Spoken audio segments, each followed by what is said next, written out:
really, that's sort of the frame of this chapter. This is now the fifth intention should fill and flavor our service. We started off in the beginning of the chapter with the concept of fear, awe of God. And then we spoke about the intention of service, that what we're doing is serving God. And then we spoke about love, that what we're doing should allow us and Him to be one, that we cling to God. And then we spoke that what we're doing should be for the sake of all Jewish people. And now the final thought of these 5 levels of intention is that it should be self-sacrifice, that what we're doing should be viewed by God as self-sacrifice, because we do sacrifice when we serve. We sacrifice because we could be doing something else. Do we really have nothing to do but spend this time in prayer or in Torah study or in any other service of God? Do you have nothing else calling your name besides learning tonight? Maybe not, but you sacrifice. You put your body needs on the side and you're doing for God. That's self-sacrifice. And as the Rebbe emphasized last week, you can do this all day long. There's so many opportunities all day when you could say, God, this isn't about me. This isn't exactly what I want to do. This is what you have a need. This is what you want me to do. This is for you. We innately, intrinsically, I mean, most of us are hugely self-centered, like the nature of man, to be absolutely self-centered. So we're saying here is, even in our spirituality, we can be self-centered. Even in serving God, we can be self-centered. But God, what I'm doing now, this is not about me and my need. This is for you. I'm sacrificing my needs for your needs. That's self-sacrifice. What does it mean? The Hebrew term for self-sacrifice is mesiras rut nefesh. Mesiras nefesh. Mesira is to give over. Nefesh literally means the soul, because mesiras nefesh is like to give up your life for God. But nefesh also means the will. So it's giving over our will. Instead of it being my will, what I want, I'm giving over this will that it's what you want. And we could find many opportunities throughout our day if we're focused to make that a self-sacrifice moment. Meaning, as the Rebbe was explaining, it's almost like, it depends how you frame it. You could be praying, or the prayer is an act of self-sacrifice. You could be cooking for someone who just had a baby, or for whatever other reason can't do it now herself, or the cooking could be an act of self-sacrifice. It depends on what's going on in your mind. If in your mind you're thinking, God, this isn't my will. This isn't my need. If it was up to me, I'd be doing something else. But you have this need. You want this done. I'm putting aside my will for your will. That frame, that thought takes whatever this is, and it's self-sacrifice. And the Rebbe says, therefore, you can have, and remember, the Rebbe used the word literal, mesiras nefesh mamish. This is literal self-sacrifice. It's not, I'm saying it to make you feel good. I'm saying it to make you a little grandiose, to make you feel a little bigger than you really are. No, the Rebbe says, this is literal, real deal self-sacrifice that you're living. You're not dying. Thank God. You're living. But throughout the day, another moment and another moment, another opportunity, another frame of mind, and we're giving God self-sacrifice all day long.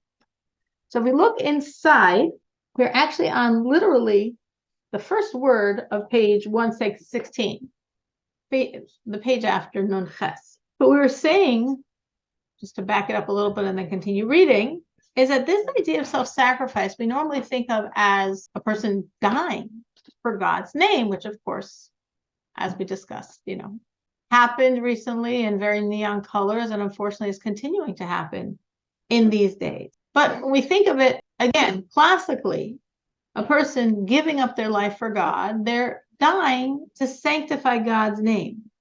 Never says, but as you're living, and instead of thinking about your own needs, that's where we go to. That's our normal space. Instead of thinking of the needs of your body, you think about God's needs, and that's why you're praying. That's His need. That's why you're studying, because that's His need. And that's how you become one with Him, because the study is His thoughts and this prayer is His word. This is self-sacrifice. And this is fusion. This is oneness with God. And this is what the souls are involved in the heavenly abodes after a person leaves this world and the soul is cleansed. Of course, we spoke last week that someone who dies for God, someone who dies because they're a Jew, someone who dies to protect the Jewish people, the land of Israel, they're going straight to the Gan Eden spiritual reality of godly reward. And other people, they go through the process of cleansing, however long it takes. For a regular person, it should be less than a year. And then they ascend to this area of Gan Eden, where the soul is feeling the energy of the godliness it created on this world. That's what the souls are doing, the spirituality of prayer, of Torah study. Ella, but, top of page 116, Shasham, that there, meaning in the heavenly abode, in what we call Gan Eden, in the afterlife, basking in the divine energies, waiting room until we create redemption and they can come back down, which is what they really want. Ella Shasham, but there, in those heavenly abodes, misangim, they take pleasure, they take delight, they meaning the souls, v'hasagasam, in their grasping of this divine energy. V'iskalalusam ba'or havaya, in their becoming one, becoming comprised, becoming fluid within God's light. We are not leaving our reality. We're within our reality, and we're achieving something like this while we are still here. Meaning, for a soul that passed away, their ability to create and give has ended. When you're here, you have that ability. Every single day we're here, we have that ability. We can give to God. We can create for God. We can draw down and cause fusions of God's energy only when we're living and here. So the souls above, the Rebbe is saying, are experiencing something sort of like what we're achieving with our self-sacrifice. But their ability to give has ended. They can only receive from the energy they created.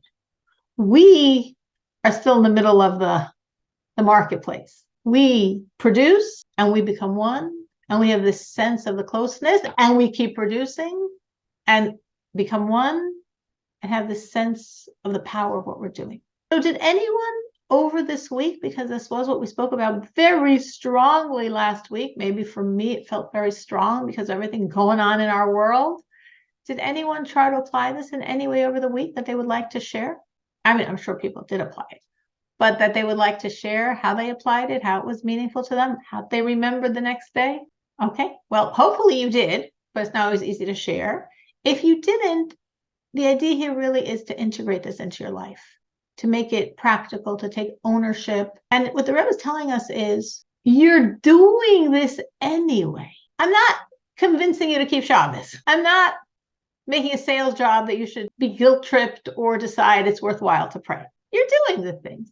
You're doing many good things. The good that you're doing, Raymond, have an intention that this is sacrificing yourself for God. And then that totally changes its energy. That sounds really like such a great bargain. We're doing it anyway. And we can make this so much more powerful than it otherwise is. The catch is, of course, we have to remember. Maybe put like little sticky notes. We have to remember. And of course, we have to be sincere. We're not lip serving the concept. But I don't think it's so hard to be sincere, because I think we can sincerely feel the self-sacrifice. If it's something that you love doing and so much want to do, well, that's not what you're going to pick when you're thinking of self-sacrifice. But if it's something that's a lot on you and that's hard for you and that's difficult, and you do feel like a tug of like, I want to do this, but I don't have the time, but I'm going to do it anyway, especially nowadays. I feel I've got to do all these things, even though they take up so much time I don't have. Well, that's built in. Of course, you're feeling the struggle and the your will, God's will, self-sacrifice. So what you have to do then in those situations is remember and just remind yourself and remind God, this is my gift to you. This is my self-sacrifice. So the Rebbe continues, based on all of this, we can understand this sort of strange thing that, of course, we never think about, so it never bothered us. But if we thought about it, it's an unusual thing that the sages did that how they organized our prayers in the beginning of the morning blessings. Koidem hatfila, before we start our prayers, we have a few pages of blessings. And we have a very important blessing called Elokai Neshama B'chule. This we call a long blessing. It's a paragraph that ends with a blessing. In pre-Talmudic times, it was actually how the Jew started his day. And then as we fell from that level of holiness and purity, we have it towards the very, very, very beginning of our blessings. My God, my soul that you gave me, it's pure. This little paragraph is a supremely significant statement to God, acknowledging, thanking, expressing gratitude that God gave us back our soul. We start off our day with a very shortened version of that story. It's called the Modeh Ani prayer, those 8-some words that we say in the morning first thing. And this is a longer rendition of that same concept. But the Rebbe points out, what are we saying here? If you actually pay attention to the words, what are we saying to God? You gave me this soul. Ata nafachta chule. You blew the soul into me. Ve'ata asid litla mimeni chule. And you in the future will take it from me. Meaning, you're going to take away my soul. I'm going to eventually die. What's going on? Here we are in a happy moment, a gratitude moment, when we're saying to God every morning, right? It's right there in the blessings in the morning. Say it right away. Again, they used to say it first thing. We say it pretty close to first thing. So it's this paragraph right here. I don't know if this helps anyone. And what are we saying here? We're saying, God, my soul is pure. You created it. You formed it. You blew it into me. You're guarding it inside of me. And you in the future will take it from me. And you'll give it back by the redemption. Therefore, God, I'm reading the prayer in English here, loosely reading it. As long as my soul is inside of me, I'm thanking you. I'm grateful. I'm acknowledging the gift you're giving me, that you're giving me my soul. So the Rebbe says, why are we talking about that? This is a happy moment. We got another day. We got a new start, another chance. Remember, this was like almost the original or more elaborate version of the Modeh Ani prayer, as I think I've shared, because this is something meaningful to me. So meaningful things you end up sharing several times. That there was a delivery boy in Crown Heights. His father had a kosher grocery there, and he would make regular deliveries to the Rebbe's mother, Rebbe Simchana, over many, many years, once a week deliveries. And she was a very warm, grandmother-like figure to the boy. And they became close. And he'd bring the groceries, get a tip, milk and cookies, talk a few minutes. Over the years, they developed a relationship. And now he's already senior in high school.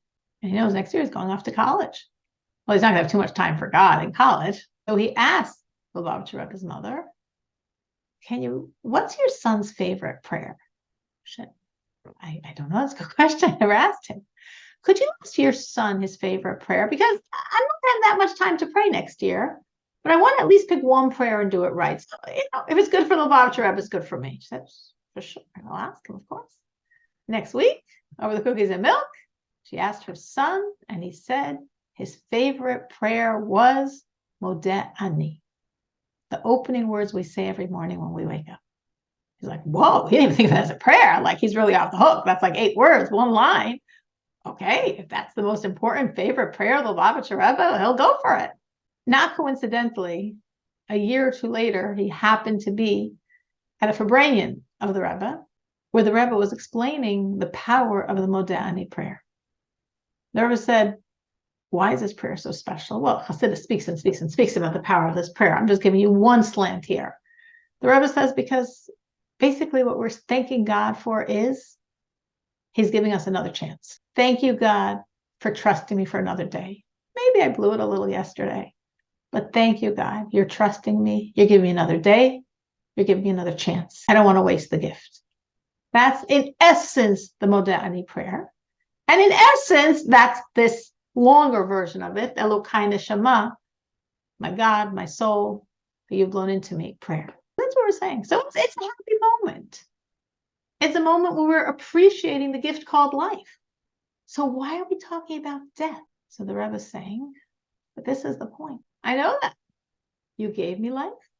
You're going to take life away from me. If that's the points of my existence, I want to make the middle count. I want to be focused. My soul came from you. You gave it to me. You're restoring it to me. You're going to take it away from me. So when I have it, for these moments I have my soul, I want to make sure my soul's connecting to you. I want to make sure my soul is focused on you. I want to sacrifice for you. You gave it to me. You trust me with it. You're taking her back. As long as I have my soul, I want to be focused on you, because that's what it's all about. As the Rebbe says, Lachein, therefore, because you blew my soul into me, and because you're going to take my soul away from me. Me'ata, so now, for the duration in between, when I have my soul, ani moisra umachzira lecha. I want to give her back to you.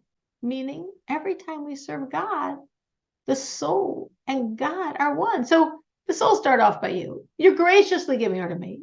You're graciously going to take it away. In the interim, I want my soul to be fused with you as well, which is what I'm doing as I serve. And especially when I serve with this sense that this is self-sacrifice, that this isn't about me, that I'm putting my needs on the side for you. Liyachta, for the soul to be fused with your ones. As is written, to you, God, I lift up my soul. It's about you. When I'm studying, when I'm praying, when I'm doing a commandment, ideally, instead of thinking about my needs and what I'm gaining out of this and how I want to think about you. I want it to be that I'm sending my soul back to you, to be fused with you. Your needs, not my needs. That's the self-sacrifice element. V'hainu, mean to say, ayedei hiskashrus machshavti machshvosecha, through binding my thoughts to your thoughts, v'diburi b'diburecha, and my words to your words, v'oisius haTorah v'atfilah, my thoughts to your thoughts as I study Torah, because my thoughts are now enmeshed in yours. My words to your words as I say the words of prayer, because my words and your words have become one. Ubifrat, and especially, because it might be hard to focus on this all the time, so the Rebbe is focusing us. But amirus lahavaya l'noichach. When I'm speaking to God in what we would call second person, you sounds a little rude, but we say that to God throughout all of our prayers. Kimo baruch ata v'kehei gavna. Very interesting thoughts, because God has 7 names and 70 ways we refer to him. And then there's saying you. If you say a person's name, it could be a third person relationship, but you is second person. You is direct. And that's why Hasidus explains, referring to God as you, like you, is beyond any name. It's higher and more personal and more intimate than a name. Of course, God's names are very holy, and God's names are very powerful, and God's names express God's energy, but it's almost like circumventing the names and just saying you means that essence and being of God that cannot be contained in name. Meaning the dichotomy here is a name expresses the energy of the person, but a name also constricts the person's energy to that name, to that dimension.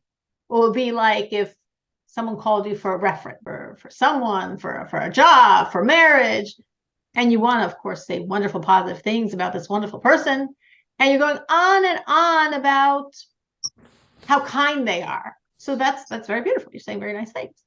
So as you're talking about how kind they are, it's expressing this person's beautiful quality.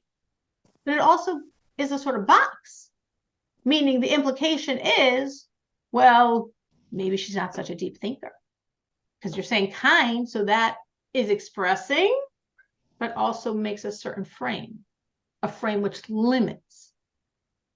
And that's the catch of every description.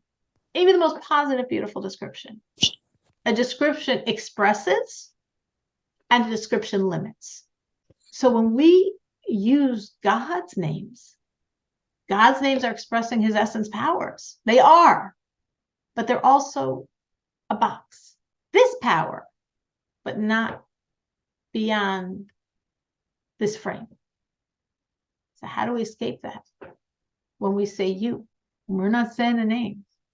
We're not a level we can express. It's not a term here that's limiting. It's God himself. So the Rebbe is saying, those are very critical moments of your prayer. Every time you make a blessing, right? We do this all day long. If we eat before we eat, if we eat after we eat, myriads of moments in our day, we bless and we pray and we say to God, you, and we don't think about it at all. Trips very easily off our tongue. Where our mind's probably in another place anyway. The Rebbe is saying there's so much power in that moment. If you can't focus all the time, at least when you're referring to God at such a high level, essence, and being higher than name, think about this. Think about self-sacrifice. Think about fusion with God. Think about, it's not my needs, it's your needs. This is about you. This is about what you want. This is about the oneness of my soul and you. At least we want to limit ourselves. Pick one prayer. When you talk to God like that, when you use God in that you person, one time in the day. And for that one time, think of the self-sacrifice that could be embedded in this moment. We're going to speak now in general about this idea of these intentions. As I said, throughout this chapter, we've been focusing on the power latent in our service. We could do everything we're doing without thinking much at all. We're really good at that. But when we think, we infuse this with a whole nother dimension. We said in this chapter, we have 5 intentions that we discussed at length over the chapter. We started with fear, with awe of God. We spoke about service, the intention that this is to serve God. We spoke about love, that I love God. I want to be one with God. My soul should be fused with God. We spoke at length that this isn't for me at all. This service should be for the entire Jewish people. And now we're speaking that this should be accepted as an act of self-sacrifice. So those are 5 intentions. Now, obviously, it'll be a really lot to have 5 of these huge thoughts in your head as you're doing one act. Pick, select, see what you naturally resonate with. Maybe different times or different acts, something seems more appropriate. But any of these, whenever you can use it, it just upgrades what you're doing to a whole different power entirely. So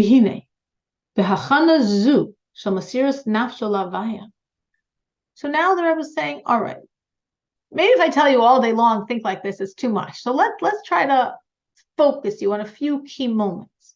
So with this preparation, with this perspective of self-sacrifice, you should begin serving God. Begin in the morning when you say those blessings, as we were just talking about. So beginning, that's going to be the theme of everything we're going to say here. Beginning, the beginning of the prayers, pre-prayers. When you say the blessings, you say you all the time to God. Try to have intention at the beginning of the prayers when you're saying those morning blessings. And also, classically, what we're supposed to do is right after we finish praying, we're supposed to study. The reason for that is, now that might not work within the reality of your life, but the reason for that is because when a person prays, there's a very deep connection going on between him and God. There's like a lot of energy you're drawing down. And then if you just, whatever, turn on the news. What happened to all that energy? It almost like could be a dangerous force. Such a power that just is fizzling away. Could almost like empower bad places. So therefore, the sages injuncted that right after prayer, study something of God's Torah. So it's like you're taking this energy and right away putting it in a safe, strong, useful containment. So it's not going to feed anything negative. Instead, it's going to be positive, holy, wholesome, powerful energy. It's even brought down in more Kabbalistic works that when one prays, and again, if you're praying for real, there's a spirituality that's being drawn down. And if you don't afterwards utilize it in some fashion, like by studying, it could actually become a force that turns into ego, that turns negative, because you brought down all this holy stuff, and what are you doing with it? Well, if you're not putting it in a good place, you for sure know it's going to go to a bad place. So you brought down this holy energy, you didn't contain it in Torah, it could actually be ego. Look how great I am. I spent so long praying. Look how great I am. I prayed. Someone asked, don't we have embedded in our prayers the idea of learning, which we do. What you were referring to, not as much, meaning throughout our prayers, we're quoting most, actually, a tremendous percentage of prayers is Psalms.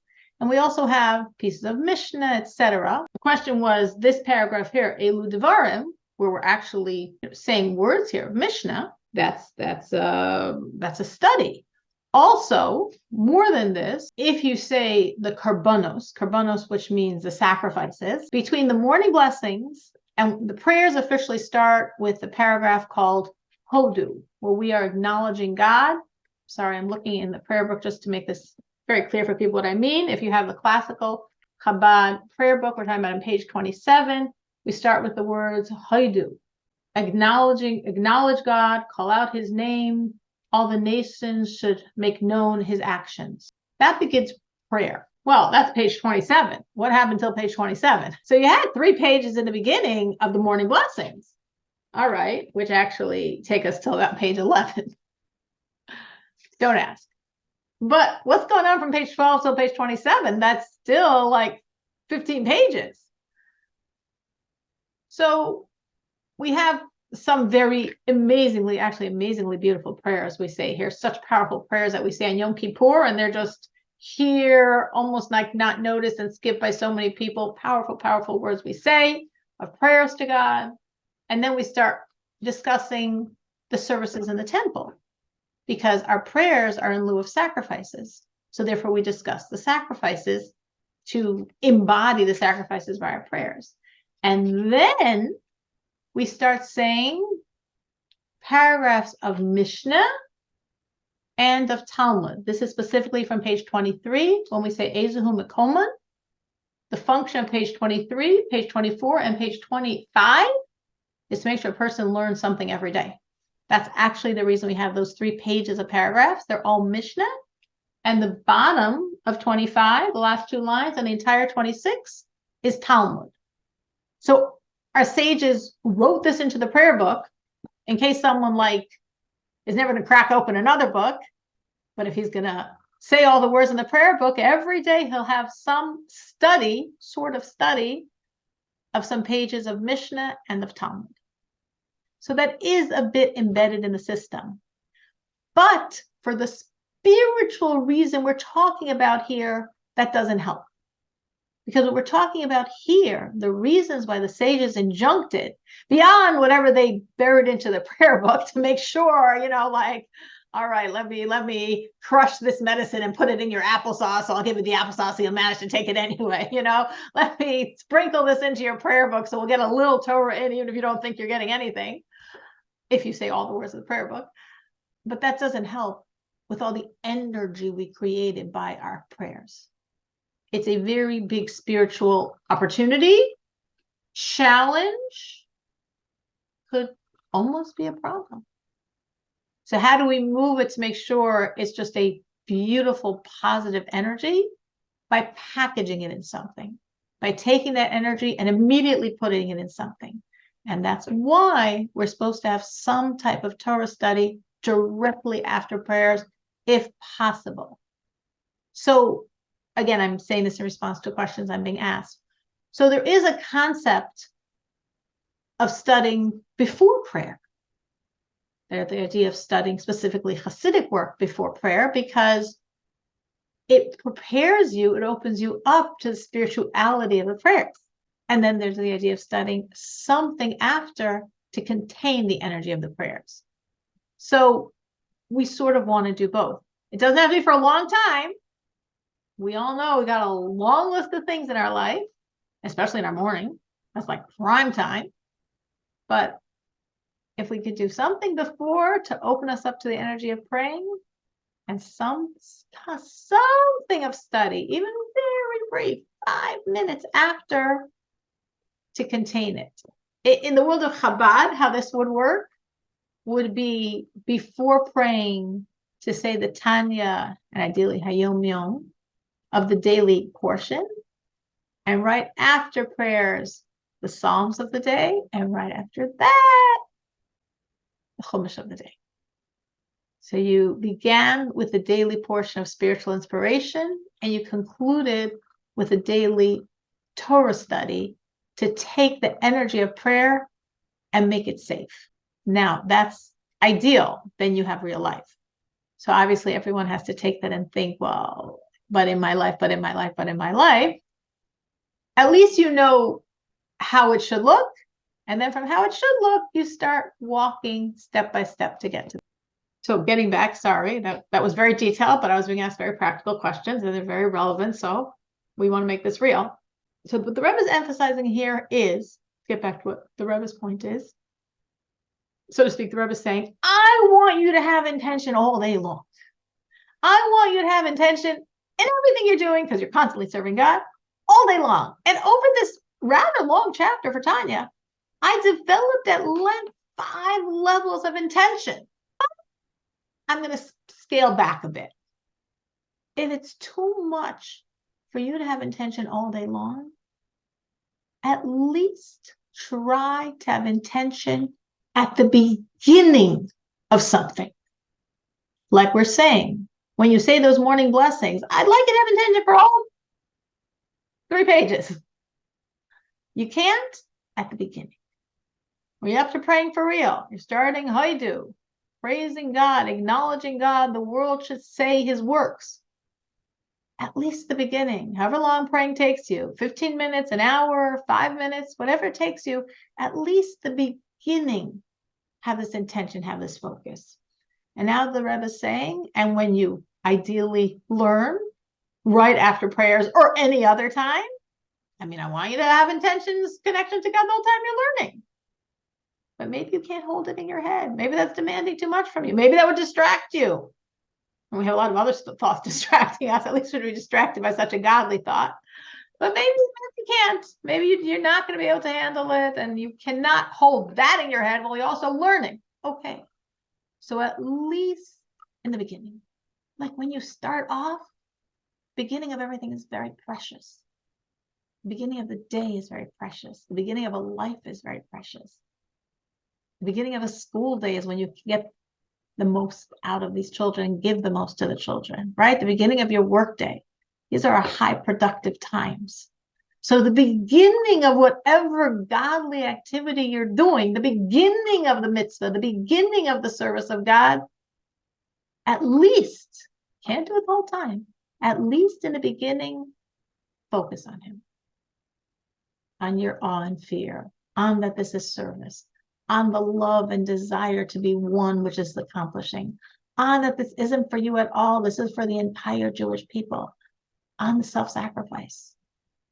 This isn't my body needs, this is God's needs. So start off whatever you're doing with any one of those thoughts.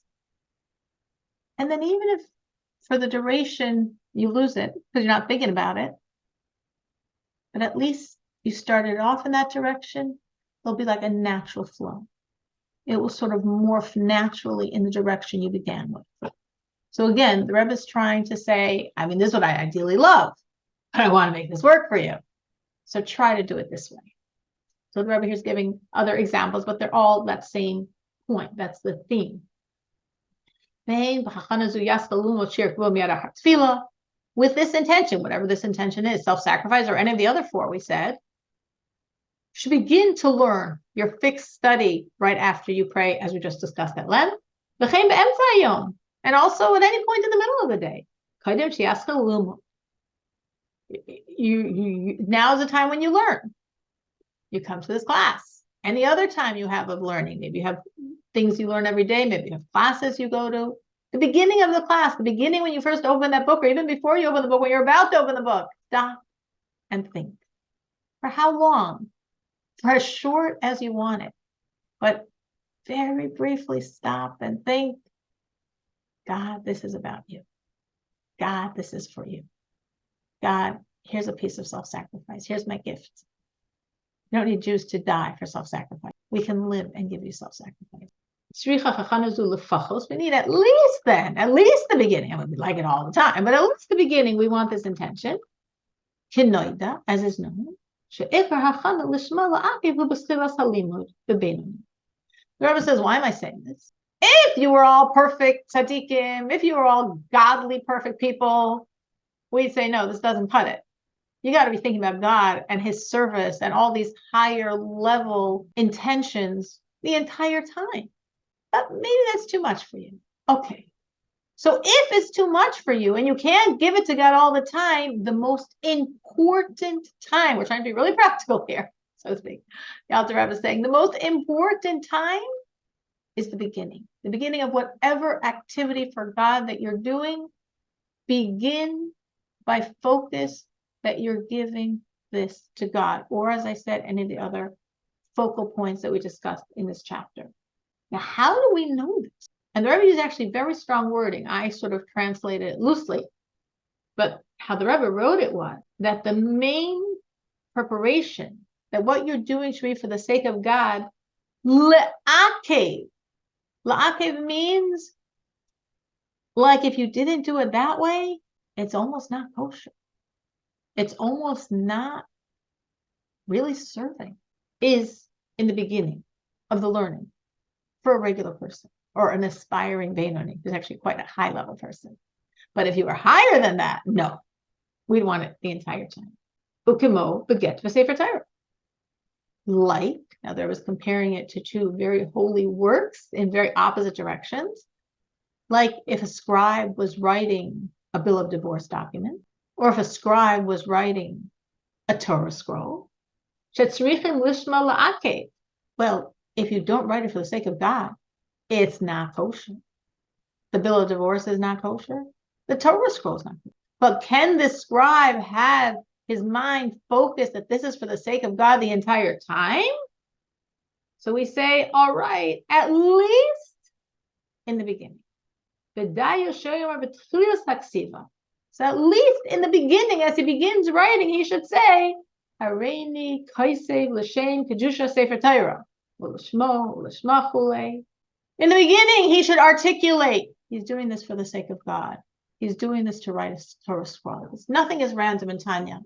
And the Rebbe here is sort of looking at almost the two broad ways we serve God, as symbolized by a bill of divorce and a Torah scroll. A divorce means there's something very negative, tragic, sad going on.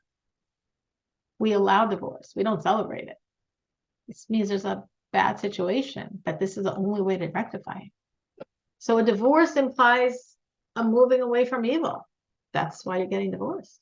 A Torah scroll implies drawing down the most enormous godliness we have. Not just a Torah, the scroll of the Torah, which means this encompasses our entire spiritual journey. In any area of service, and which is very interesting what the Rebbe is alluding to here. Because until now, we've been thinking of it like along the lines of the Torah scroll. When you're going to pray, when you're going to learn, we can do lots of holy things, like symbolized by the Torah scroll. But the Rebbe is also bringing in the other aspect of our divine service, the bill of divorce. Meaning, sometimes divine service means separating from evil, driving away, not allowing yourself to indulge in. You could, finish off that sentence. Indulge in anger, indulge in tension, indulge in stress, indulge in fear, indulge in gossip, I could also give that to God. Yeah, it's pretty big self-sacrifice for a lot of us. You really want to say and share, and you're like, God, this is a moment of self-sacrifice for you. But I didn't do anything. I'm not like that souling on Aiden prayer study. You did a lot.